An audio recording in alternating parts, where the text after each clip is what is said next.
how do you balance, like, this is my process of thinking, how do you balance giving your kids the things that they need while not taking away the things that they need?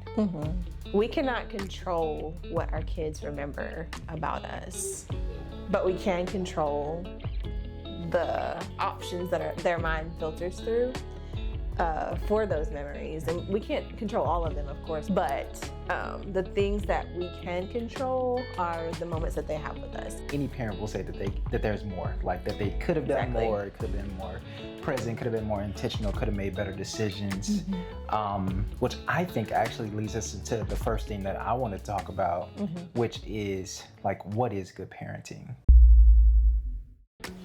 What's going on, guys? Welcome to another Beyond the Joneses podcast. So excited today. If you read the title, we're talking about 4 kids now. How is it going?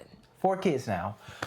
4 kids now. How's it going? And so super excited to get into this conversation. We got some things that we want to share, some things that we want to talk about, and something funny. So we're 8 years into marriage, going on 9. We've had 3 kids for a while. We had our last one last year. She just turned 1. And you know, it was just this year that I realized that we got 4 kids. It's just a weird way that my mind process stuff. You know, sometimes like I can be in it, but not necessarily be aware of it. I think it might be a visionary thing. Like, you see so high level that sometimes what's right here in front of you, like, you can't see it. Yeah, and I will say one more thing to add on to that is that we had our eyes set on 5. So I feel like a part of me was like, oh, gotcha. You know, I'm partly goal oriented, right? And so, you know, so the 4 wasn't really necessarily like it was a part of the process. I got you. And so, but to bring it down and to get into our conversation, like, I feel like this year, I don't know, so much has changed, so much has, like, we're in a different place in Texas, and Gabriella's, this will be her 2nd year in school. Zeke's really going to kindergarten, even though he kind of did preschool, I guess, last year. But I don't know, I guess for me, everything is becoming more and more real. Like, it's getting to the place that I remember when I became conscious as a kid. And so it's interesting seeing our kids become conscious of who they are. And I think that is speaking to me like, hey, this is real. This is not a game, you know, like they're in real life. So. Yeah. I think it hit for me when Gabriella turned 5. Like, that was the realization. Because once you start school, there's no like going back. And I realized at 4, when she was about to turn 5, I was like, this is my last like little bit of time with her not having to go like to school, not having like to have structure with learning. And that made things real for me. But having 4 kids though now is different. It's definitely a lot. But it's a great journey. And I feel like we're doing okay. Right now. I mean, I feel like we're doing okay overall. And the reason that I say okay, I think that any parent will say that there's more, like that they could have done more, could have been more present, could have been more intentional, could have made better decisions. Which I think actually leads us into the first thing that I want to talk about, which is like, what is good parenting? Yeah. And so the reason that this question like came to mind for me is because I think about how my parents were, like my growing up situation was imperfect. So for me, mom and dad had me young, first of all. My mom was 17, my mom was 15, my dad was 17. And they were married for 6 years. By the time I was 6, my parents had divorced. At the age of 6, my dad also was paralyzed from the chest down. And so that whole situation, and, you know, even beyond that, like just not necessarily growing up in a place where mom and dad both in the same place. They're building a life together and all the things. And so for me, part of my experience is that like from just hanging out with my dad, like basically he would pick us up, he would take us to the movies, he would buy us shoes and stuff like that. And we kind of thought that that was kind of his responsibility, you know, but living with my dad in high school gave me a different perspective of him and who he was. But at the same time, like it put so much of my identity in me, which is actually really crazy. Yeah. And to take it one step further, and then I'll let you kind of talk on some of your experiences, that my mom remarried when I was 12, 13, and my stepdad, he showed me a completely different side of what it means to be a man. He showed me what it looks like to love your wife. And that was really like that. I don't even know the impact. I can't truly say the impact that that has on our marriage, because it's not even something that me and him have ever talked about. It's just something that I've seen, and I saw like, man, that's how I want to love my wife. So Yeah. Well, I mean, I can see how those things have influenced you in like our marriage and even you as a parent as well. The things that we do like with the kids, and specifically like how you have fun with them. Like I see that side, like where you got that from your dad, and then everything else from your stepdad. So yeah, so I guess for me, I had what you would call like ideal situation when it comes to parenting. Parents were together, married, and I did grow up like in church. I grew up knowing the Lord and being able to experience the Lord and be exposed to everything you would need like spiritually. But of course, it's not a perfect situation. Like there was a lot of strictness in our house, which I think is good to an extent, but some of it did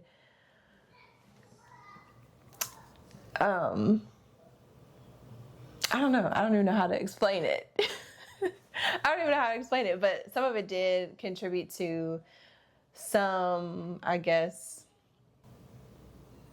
not as a well-rounded of a view of things, specifically when it comes to parenting and also being a wife.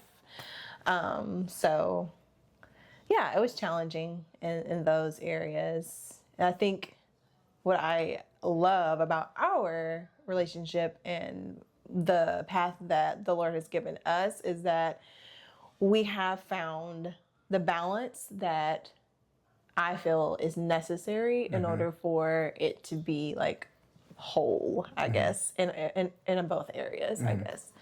I'm sure. Well, no, I know for a fact that it can be better.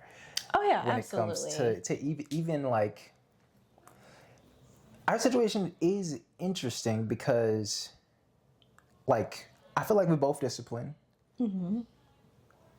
How would you describe my discipline versus yours? So I think for you, you have two.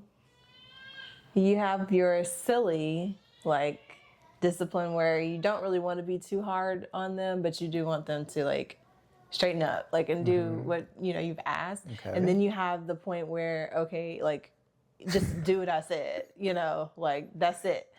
That more stern version. So I think that version doesn't come up as often. Okay. It's usually the silly one.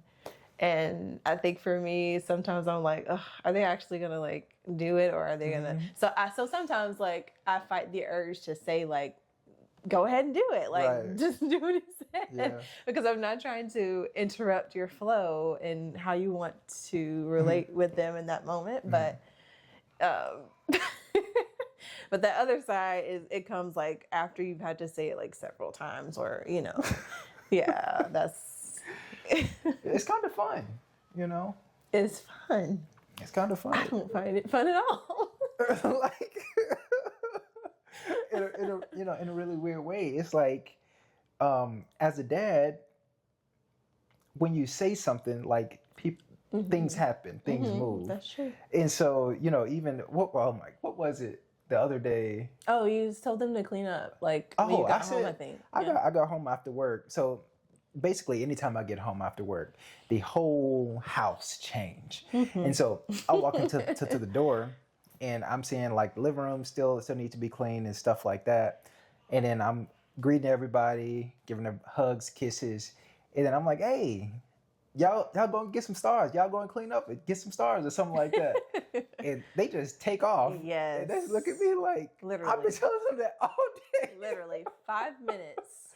And literally. it was clean. Yeah. And I'm just like, I've literally been telling you guys on and off. And I wasn't ever like, you guys, y'all need to go and do this right now. I was just like, guys, can y'all clean up the living room? Go ahead and get you some stars. But then I would go on because I'm in the middle of working. So like, I can't just, be right behind them on every single thing. So I was just like, this is something else. Yeah. They literally changed completely in that 5 minutes. But I mean, that just shows like how important it is to have that balance and have both the father and the mother. Right. Because, of course they're going to listen to me, but when it comes to you, like they know daddy said it. So. Yeah. Yeah. It's not like I'll be abusing them or nothing like that. It's not like that at all. It's just it's just different. And I think that's okay. Like they know mom has her areas and then you have yours, when it comes to certain things and discipline. And so to get back to the point of good parenting, the reason that like I went down this kind of mental train is because I try to dissect things, I try to systemize things, and when I think about good parenting, I was thinking about how I didn't have the perfect upbringing, but if the world look at me today, they'll say that's a good man, and so it's like, well, I didn't have a perfect situation, I didn't have perfect everything, I didn't have everything given to me, blah blah blah. How do you balance, like, this is my process of thinking, how do you balance giving your kids the things that they need while not taking away the things that they need? So meaning that the things that they need, making sure that they're entertained, making sure that they're taken care of, they got everything that they need, they got their own bed, they got their, if they want a TV in the room, they got and again, I know these are not necessarily needs like survival, like if they'll die if they don't have it, but more so, the things that we would like them to have without taking away their desire to achieve, their desire to go above and beyond, their desire to, if things get, or not even a desire, but if things get rough in life, they have that ability to grind and get through the hard times. Like there were so many times in our life, I would say that even like just growing up, that we had to get through difficult times. And I'll share one situation. So I'm in high school and I'm living with my dad, and the water get cut off, or basically my parents tell me that the water's about to get cut off. And I get excited. Now that was probably the wrong response to that kind of news. But I was excited because I'm like 17 and I'm like in survival mode. Like I'm like, oh, like this is an opportunity for me. What? I don't know. For me to get creative and find like a way to get like to figure this out. It was just like an opportunity to be creative, to do something or to figure it out. It was like a problem that I could try to figure out how to solve. It was just survival for me. Yeah. And so for whatever reason, it was something that was exciting. I don't know why, but I want to instill that in our kids, like when things get difficult, that doesn't mean shy away. That doesn't mean back off. That doesn't mean that things can't change. And I think that some of those experiences what led me to have an optimistic framework or optimistic mindset, because I desire for things to be different. And if I stay, just in a shrunken state where I feel like this is all that there is and nothing is ever going to change, it's hard for me to move that way. Yeah. And so my train of thought is like good parenting. Like how do you nail it? What are your thoughts on that? I think it's multifaceted, but I would say like the way that I think about it, I, and I don't think necessarily the stuff like their iPads and those, to me those aren't needs. Those are just like things that are privileges in my eyes. So for me, what I want is for them to get the character building without having the actual struggle. So like I don't even know. I feel like the things that we're starting to do, like they get stars for tours and can redeem them for different prizes and things like that. I feel like that is showing them, one, they have to work to earn things. But I don't know, like maybe it is just exposing them to other people who are not as like fortunate as they are, who don't have what they have, so that they can appreciate like what they have. My thing is like just building that character to where like they know, for one, the things that they have are not a guarantee for everyone, and it has to be earned, and that there are just different situations that people go through, and then also like give them a spark of an idea. You never know what thoughts will be planted in their mind if they are to see other people who are in a different situation, like what their minds will think, like, okay, well, if I were in this situation, this is what I would do, or things like that. Who knows? But when it comes to like good parenting, I think there's a balance, like giving them what they need and affording them what they want, but also like figuring out a way to create an environment where like they are sort of tested in a way, like tested to see how well they adapt and adjust. Right. So like even putting them in more uncomfortable like situations, not anything that would jeopardize like their health or, well-being, but just things like, okay, well, today we're not watching TV, or, like today we're going to just have rice and beans and we're going to figure it out, something like that. So I don't know. That's kind of how I see it. And so I think that we have been doing a good job overall. So something that we have done when at work one day, one of my customers actually gave me a Mario like teddy bear, and so I brought it home, and we have 4 kids, and so it's like, right, I got one Mario and we got 4 kids. How is this gonna work? So what we did. Right now, Mario is sitting on top of the fridge. The only way you can get Mario is that you can't buy it with your stars. So they do things to earn stars, do chores and stuff like that. But with Mario, you can't buy it. Only way you can get the Mario is if you do something that says this is a level of character. You do something that we want to see in you, and we like, oh, that's Mario worthy, basically. Yeah. And so I think that it's stuff like that we're being very intentional about when it comes to building their character, because not everything in life can be bought. Yeah. And I think that is what we're showing them. Even if they don't understand now, I think that we're giving them a foundation to really see, how life really is and what's really important in life. And I want to share one more thing, is that right now they have a challenge that they don't know that they're challenged with. And that is that we have this skylight calendar, and they have different things they can redeem with their stars. That's how we manage their stars and all of that.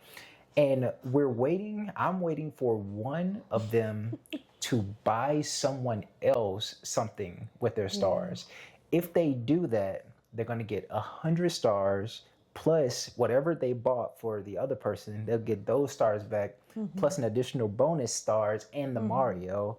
So it's a challenge of character, and that is, I think that's why we say I feel like we're doing a pretty decent job. I do, and something I had to think about like just now was that there are going to be levels to it. We don't have to expose them to certain things just yet because they don't have the capacity. Now they've eaten rice and beans. I know. Now that one, that's a simple one. They can do that now. We could save some money on groceries. But just in general, like I feel like there are certain levels that we'll get to. We're at the tender beginning stages. So we can have those things in mind, like those, you know, more advanced levels of figuring out like things in life. But I feel like you're right. We are doing a good job. Yeah, and our kids are doing a good job as well. I think that we have to acknowledge both. We do, yeah. And you know, it's a quote somewhere, and I'm not quoting it completely correct, but basically the ages from 0 to 7 are the most important years of a child's life. That if you can do the things right here, then you don't necessarily have to worry about the things later on. But from our culture, at least from what I see, I'm not just calling anybody out, is that these years are typically neglected and not stewarded well. And so now you have rambunctious teenagers, and it's not the only thing, obviously. Puberty and all the other things that we go through as humans that change our chemistry and things like that. But I believe that I do really believe that our foundation is built early. It is. And then from that point, you know, we kind of build on top of that. I agree. I had a thought and I lost it. Okay, I guess we can go back to something we were talking about earlier. You were saying like things change whenever you come into the house or, you know, things like that.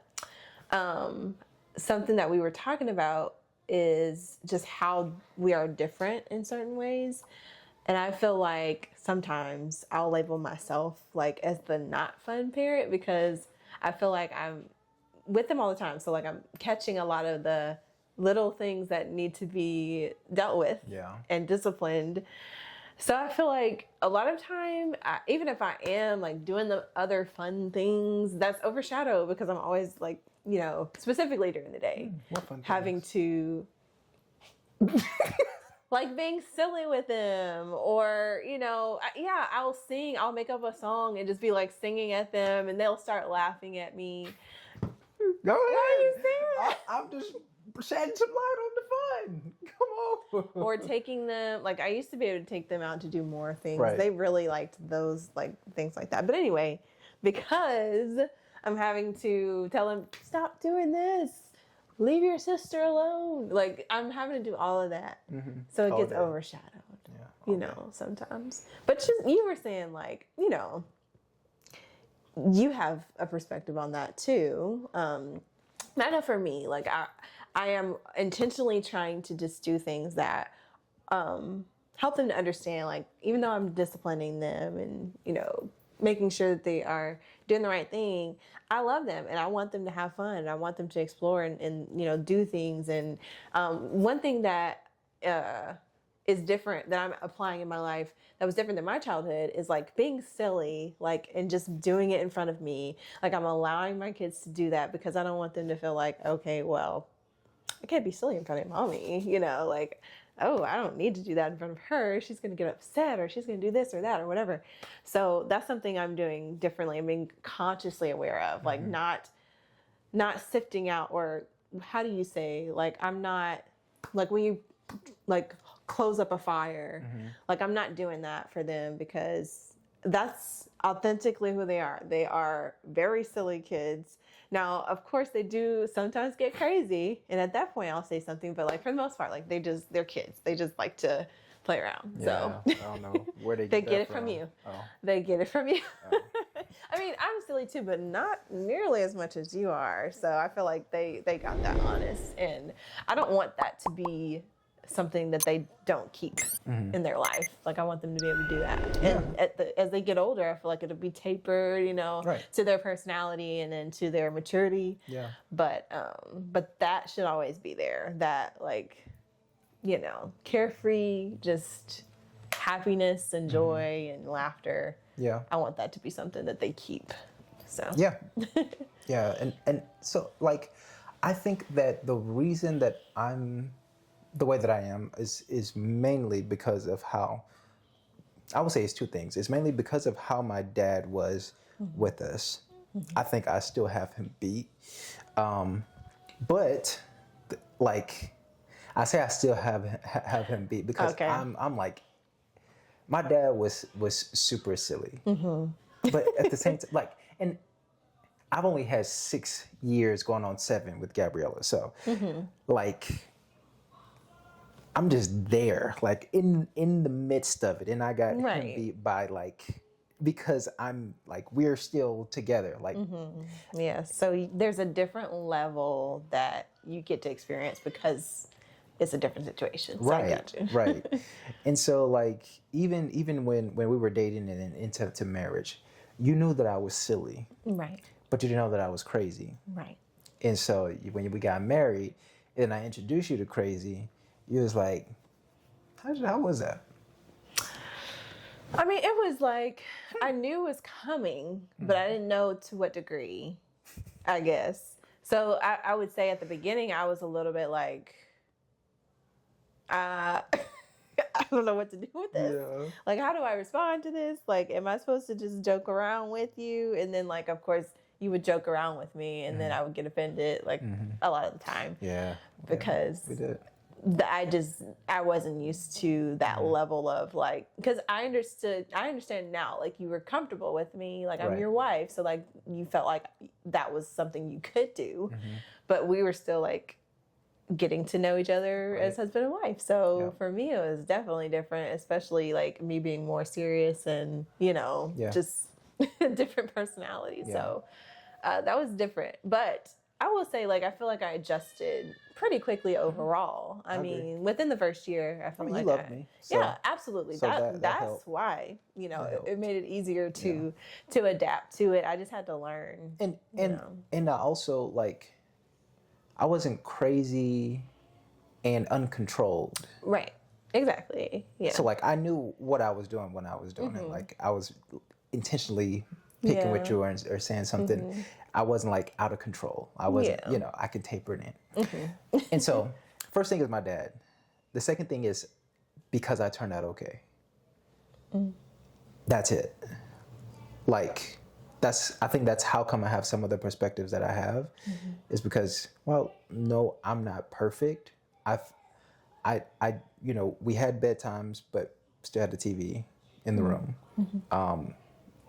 I mean, for the most part, like just raised from 6 to 12, 13, single mom. And so like she couldn't monitor everything, but we still respected our mom enough to like when she said, hey, don't watch TV before you get done with your homework. We didn't watch TV until homework was done. And, I mean, of course, just like any other kids, when she said, make sure the house clean when I get home, when you pull in the driveway, that's when we get the house clean. But overall, I think that it's about the relationship. It's about the relationship, and it's also about what they see. Right. It's not necessarily about what we tell them. It's not about necessarily what they hear, but it's about what they see. They will repeat the things that they hear, but what they see, I feel like that is what's going to be in like stone for them. Yeah. And I think that, again, that's why things have turned out so well, because they've seen us and seen us navigate life well. Yeah, I agree. And to your point, like about it being like what they see us do, they begin to trust. Like they trust everything that they see us do, because like Gabriella recently, she was just like feeling like you knew everything.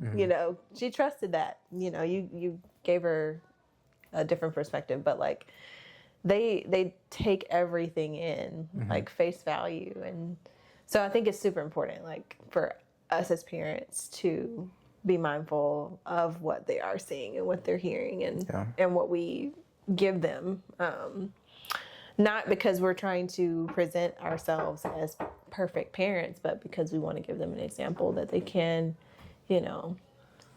reciprocate, in their life. Which brings me back to something that I thought about.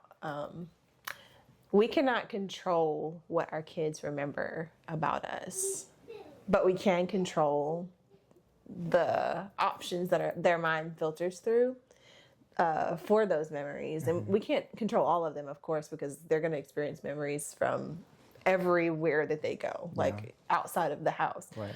But the things that we can control are the moments that they have with us. And what I want is for that when our kids grow up and, you know, they come back to us and we're reminiscing and talking about their childhood and, you know, their upbringing, that the majority of the things that they remember are their parents loving each other, their parents loving Jesus, their parents showing them an example of good character, being loving and, you know, respectful to each other, and all those things, that the fruits of the spirit essentially. Yeah. But that's what I want them to remember. And it's a lot of pressure because, you know, you're still growing in yourself and you're still like trying to become a better woman, a better wife, you know? So it's like, okay, Lord, like, how do we navigate this while we're still growing and working through our own stuff and having to give them a good example? Yeah. So like how do we do that? But I think we're trying. Like, I think it's just about being aware and just being like focused on what the goal is. The goal is that for them to have that childhood image. So like every single day is an opportunity to deposit into that memory bank, essentially. So yeah, and so in a book that I'm reading right now called Point Man, it's basically talking about being a husband and a father.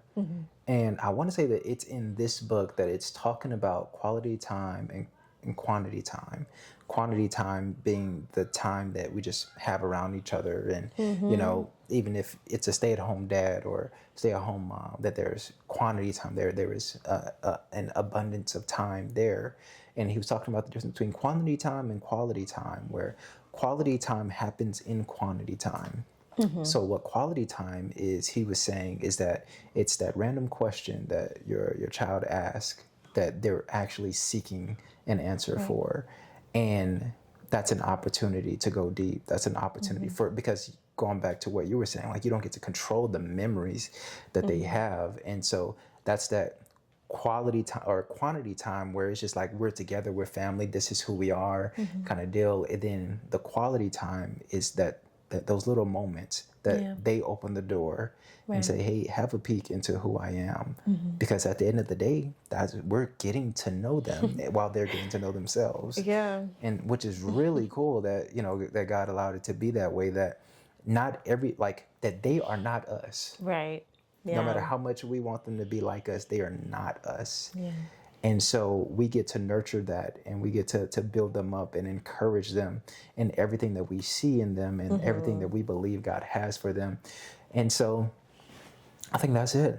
I think that where we are now with 4 kids is we're in intentionality mode. At the same time, we're trying to figure out what the right steps are, what the right decisions are, how much pressure to put, how much, you know, leniency to have, how much grace to give. And I think, like I said, I think overall we're doing a good job. I think that I could definitely maybe be, I don't know, more. You think? I think so. A little bit. But I mean, like I said, we do balance each other in that way. I don't feel like I'm extremely like stern with them, but I am like they understand. Like, they know. I feel like they know me. Like, if I say certain things, like, they're gonna do it, and they take it face value. I told Gabriella, like, okay, you guys aren't allowed to do this, and as soon as one of her siblings does it, like, she comes and tells me. So like they listen to me.